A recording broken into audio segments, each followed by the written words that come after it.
Magandang hapon sa inyong lahat, Kirby, at maraming salamat. Mula dito sa Telebisyon ng Bayan, narito na ang latest weather update mula sa Pag-asa. Kasalukuyan nga na kumikilos pahilagang kanluran ng bagyong si Glenda at nagpapatuloy itong tumatahak ng direksyon west-northwest patungo dito sa may kanlurang bahagi ng karagatan ng Pilipinas. Ito nga ay kasalukuyang approximately nasa distansyang 64 kilometers west dito sa Subic Bay at nagpapatuloy sa paggalaw nito palabas ng landmass. Tinataya na maaring lumabas ang bagyong si Glenda sa ating kalupaan mamayang maaga ng hapon ay mas mapaaga pa ngayong tanghali. Sa paggalaw nito patungo dito sa kanluran, maaari pa nitong magbigay ng malakas na pag-ulan sa mga madaraanan nitong lugar, lalong-lalo na dito sa may southern at central Luzon. Magpapatuloy nga na magbibigay ito ng rainy at stormy weather dito sa mga areas na ito na siya ring magkakaroon ng posibleng flash floods o di kaya ay pagguho ng lupa kung kayo ay nasa mataas na lugar. Magpapatuloy ang paggalaw ni Glenda dito pataas sa may hilagang kanluran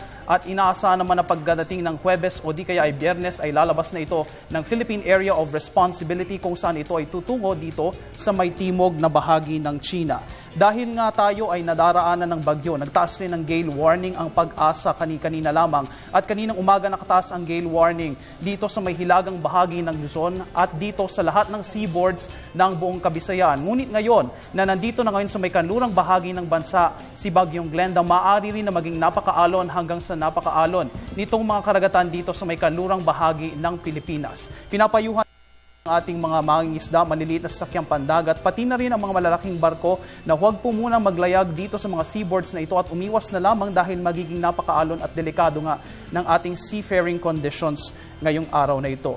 Naglabas rin ng updated public storm warning signals ang Pag-asa kaninang alas 11 ng umaga at ayon sa kanila ay nakataas pa rin ang signal number 3 dito sa Zambales, Tarlac, Pampanga, Bataan, Bulacan, Rizal, Cavite, Lubang Islands, Pangasinan at pati na rin dito sa Metro Manila. Ang signal number 2 naman ay nakataas sa La Union, Benguet, Nueva Ecija, Southern Aurora, sa Northern Quezon, kasama ng Polillo Islands, sa Laguna, Batangas, northern parts ng Occidental at Oriental Mindoro.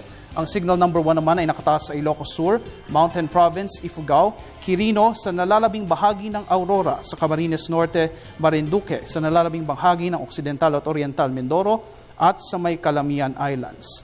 Magpapatuloy nga na magbibigay ng malakas na pag-ulan si Glenda at ito ay inaasahan natin na magpapatuloy hanggang mamayang gabi bagamat mayroong posibilidad na ito ay lumabas ng ating landmass at hindi na makaapekto sa ating weather conditions simula bukas.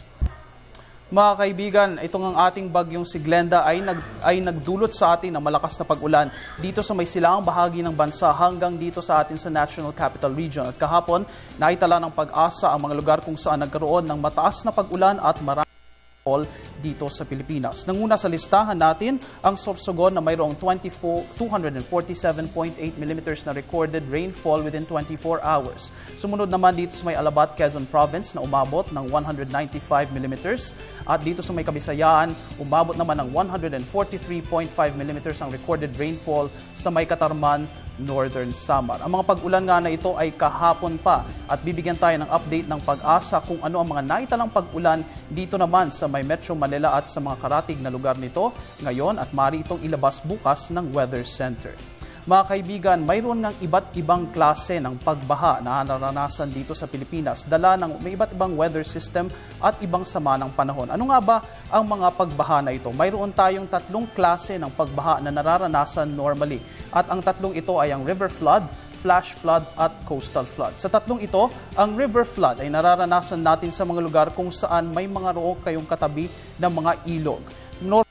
Ang river flood kapag nag-overflow o umaapaw ang tubig sa ilog at ito ay umaabot sa low-lying areas na katabi ng body of water na ito. Ang mga lugar na katabi ng mga ilog ay tinatawag nating floodplain at ito ang mga low-lying areas kung saan maapektuhan kayo ng pagbaha. Kung umapaw man ang tubig, yan ay maaaring maging sanhi o yan ay maaaring idulot ng pag-ulan o di kaya ay ang paglabas ng tubig sa isang dam.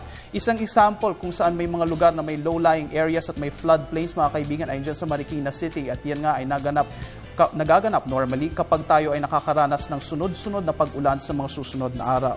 Ang flash floods naman ay ang normal o ang usual na ating nararanasan dito sa Pilipinas, lalong-lalo na dito sa Metro Manila. Ito ay dulot ng malakas na pag-ulan na sunod-sunod at biglaan at yan nga ang nagsasanhi o nagbibigay ng pagbaha dito sa Metropolis. Ang ating flash floods, mga kaibigan, ay nanggagaling sa mataas na lugar at ito ay bumababa at sa low-lying areas kung saan ito ay maaaring sumira ng mga tulay, gusali at humigit rin ng mga puno at mga bato.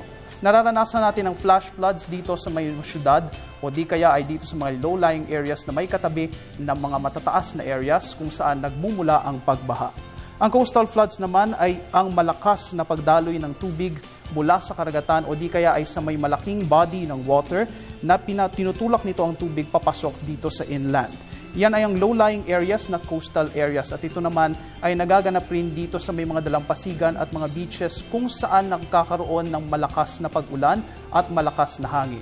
Nagkakaroon tayo ng coastal floods, mga kaibigan, at ito ay mas lalong pinapalala kapag tayo nakakaranas ng storm surge o di kaya ay may high tide. Mga kaibigan, ngayong panahon ng tag-ulan, mainam na tayo ay handa laban sa mga maaaring sakunang maidulot ng malakas na pag-ulan at pagbaha. Maaari ninyong tignan yan sa aming social media accounts at sa aming website para kayo ay manatiling up. At yan ang test mula dito sa Panahon TV natin sa iyo ng Air 21. Ako po ang inyong weather guide, Earl Figuracion. Magandang tanghali sa inyong lahat.